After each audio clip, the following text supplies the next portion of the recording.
How to fix Xiaomi Play Store not working. Hello everyone, welcome to this channel. I'm Emily and I'm here to help you out today. So without any delay, let's get started. So first of all, make sure that you have stable Wi-Fi connection on your device, after which tap on the settings application on your device. As you tap on settings, scroll down and tap on apps, then tap on manage apps. As you tap on it, tap on the search bar and search for Google Play Store. So as you search for Google Play Store, just wait until the app loads on the search bar. So here you can see the Google Play Store. So tap on it, and as you tap on it, it will lead to the app information about Google Play Store. Then tap on the clear data option at the bottom right corner of the screen.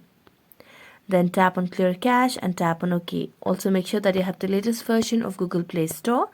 Next, tap on the app permissions and make sure that you have toggled on all the required options by going to each options and individually giving that access. So that's it. Thank you so much for watching this video and see you next time.